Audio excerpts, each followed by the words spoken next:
हाँ तो दोस्तों चलिए बात करेंगे आज हम विशाल मार्ट लिमिटेड आईपीओ के बारे में। तो इन्होंने अपना आईपीओ लेके आया है और ये टोटल 8,000 करोड़ का आईपीओ लाए हैं और जो है टोटली ऑफर पर सेल है, जो कि प्रोमोटर के पास कंप्लीट आप देख सकते हैं। टोटल इसको कितना है, 8,000 करोड़ का है टोटल, और ये क्या है, ऑफर पर सेल है। तो ये टोटल प्रोमोटर के पास ही जाएगा पैसा, ये अपना पैसा इन्वेस्ट नहीं कर रहे हैं। और ये कोई नया बात नहीं है, कोई प्रॉब्लम नहीं है। और इनका जो प्राइस है वो 78 वो फाइनल कटअप रहेगा और इसका फेस वैल्यू है 10 रुपये पर शेयर। अब बात करते हैं, इंपॉर्टेंट डेट ऑलरेडी निकल चुका है 11 और मैं रिकॉर्ड कर रहा हूँ 12 को, और कल है 13 जो कि है लास्ट डेट अप्लाई करने का। तो आप कल कर सकते हैं। तो आप सुबह सुबह कर लीजिएगा, ज़्यादा लेट तक रहिएगा नहीं, क्योंकि काफ़ी बार होता है यूपीआई का पेमेंट जो रहता है वो जाता तो है बट लेट होता है, इसीलिए आपको प्रॉब्लम फेस कर सकते हैं, मतलब अलर्ट नहीं मिलेगा, अलर्टमेंट नहीं होगा। तो आगे बात करते हैं, और ये दोनों बीएसई और एनएसई में लिस्टिंग होने वाला है। अब बात करते हैं हाँ, ये तो आपका हिसाब से जितना भी बजट है वहाँ तक आप अप्लाई कर सकते हैं।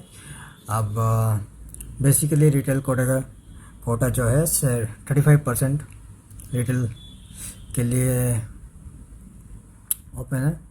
ओके, अब बात करेंगे हम जो भी इम्पोर्टेंट चीज़ है। अब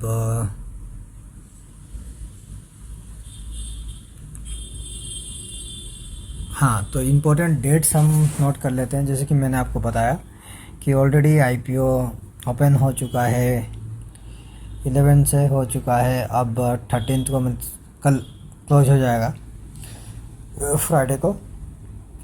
ओके, एंड जो सैटरडे संडे अब छुट्टी रहता है मार्केट का। अब कुछ भी नहीं है, मंडे को आपको पता चल जाएगा कि आपको अलॉटमेंट हुआ कि नहीं। अगर अलॉटमेंट हुआ तो अच्छी बात है, अगर नहीं हुआ तो फिर 17 को आपको रिफ़ंड हो जाएगा। बेसिकली मंडे को ही रिफ़ंड हो जाता है, अगर नाइट को अगर थोड़ा बहुत लेट होता है तब आपको 17 को देखने को मिलेगा रिफ़ंड। और 17 को ही अगर आपको क्रेडिटेड होता है तो डीमेट में आपका चले जाएगा आपका अकाउंट में। और लिस्टिंग होने वाला है 18 को, जो कि बुधवार है।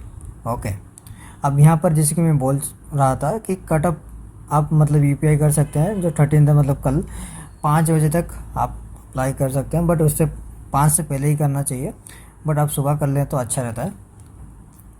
अब ये हो गया कि आपका मतलब रिटेल कैटेगरी हो गया या एचएनआई हो गया बिग, तो ये आपका लॉट हो गया। मिनिमम आप इतना कर सकते हैं, 1 लॉट 13 लॉट मैक्सिमम कर सकते हैं रिटेल कैटेगरी में। अब उससे 14 हो जाएगा तो फिर मिनिमम एचएनआई कैटेगरी में आप आ जाइएगा। ओके, तो ये सब आपका जितने भी मतलब पैसे हैं उसके हिसाब से कर सकते हैं। अब हम बात करेंगे कि अगर जब प्रोमोटर अपना स्टेक मार्केट में निकाल रहा है तो उसके पास फिर बचेगा कितना। तो फाइनली उसके पास बचेगा 76.02%, जो कि अच्छी बात है। ओके, अब फाइनेंशियल में आते हैं, जो कि इम्पोर्टेंट चीज़ है। अब इन्होंने अपना जो भी टोटल बोरिंग है ये यहाँ पर कुछ भी यहाँ पर रिपोर्ट फिल नहीं किए हैं, ठीक है। तो अगर हम इसको बाद में चेक करेंगे, अब यहाँ पर चलते हैं। जैसे कि फाइनेंशियल ईयर आपका 31 मार्च 2022 का। ओके, अब यहाँ से यहाँ तक हम कैलकुलेट करेंगे। तो जब यहाँ से यहाँ तक हम कैलकुलेट करेंगे और इन दोनों को हम जब कैलकुलेट करेंगे, ये आपका एसिड होता है, सॉरी 0.9% की तेज़ी से ग्रोथ हुआ। अब यहाँ से यहाँ जब जंप कर रहा है 1 साल के बाद फिर से तो आपका वो ग्रोथ हो गया 2.6%।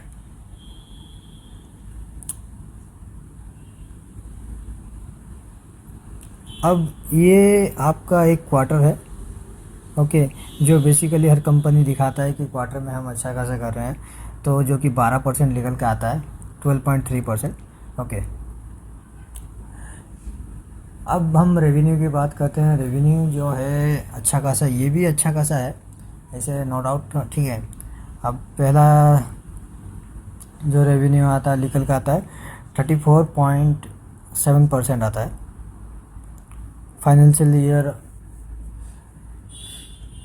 22-23 अगर हम कैलकुलेट करेंगे ये दोनों का, ओके सॉरी, ये दोनों का हम कैलकुलेट करेंगे 22-23 का, तो 34.7% निकल के आता है। और जब हम 23-24 का कैलकुलेट करेंगे रेवेन्यू, तो फिर 17.4% आता है। अब यहाँ पर जैसे कि क्वार्टर है, तो फिर अगर आप हिसाब कीजिएगा तो यहाँ पर थोड़ा नेगेटिव देखने को मिलता है। कोई बात नहीं है, ठीक है। अब हम प्रॉफिट आफ्टर टैक्स देखेंगे।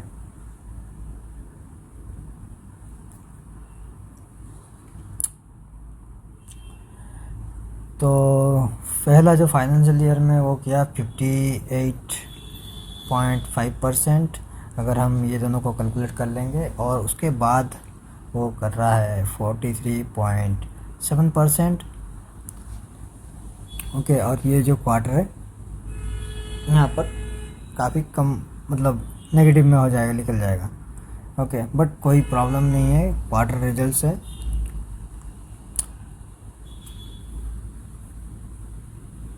अब यहाँ पर जो नेटवर्थ है वो तो काफ़ी इंटरेस्टिंग है कि मतलब पहले 6.8% ग्रोथ हुआ, उसके बाद आपका 9% ग्रोथ हो गया, उसके बाद यहाँ पर जो क्वार्टर में है 4.9%। तो ये काफ़ी अच्छी इंटरेस्टिंग बात है। अब यहाँ पर जो सरप्लस है ये भी अच्छा है, ठीक है, मतलब 101%, 71.3%। अब यहाँ जो क्वार्टर में हम देख पा रहे हैं 24.9%। अब यहाँ पर उन्होंने कुछ दिया नहीं है, बोरिंग, ठीक है, जो भी मतलब डेट है उनका, तो ये मतलब ऑलमोस्ट चुका चुके हैं, तो -73.1% आता है निकल के, अगर हम कैलकुलेट करेंगे। तो फाइनेंशियल में मतलब आपको कैलकुलेट करना चाहिए, ओके। अब यहाँ बात करते हैं जो कि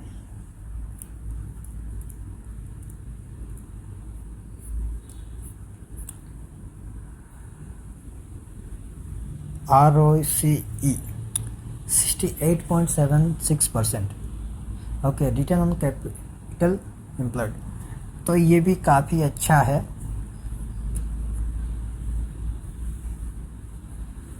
अब मैं मतलब मेरा रिकमेंड क्या रहेगा कि देखिए, आप अगर यहाँ पर जो सब्सक्रिप्शन है वो भी देखिएगा, तो ऑलरेडी 1.63 क्रॉस कर चुका है, ओके। टोटल में एक्स मतलब हम काउंट करेंगे तो ये काफ़ी मतलब ऑलरेडी ज़्यादा है, ओके। तो यहाँ पर भी मिलने का जो प्रोबेबिलिटी है कम रहेगा चांसेस, फिर भी आप अप्लाई कर सकते हैं। और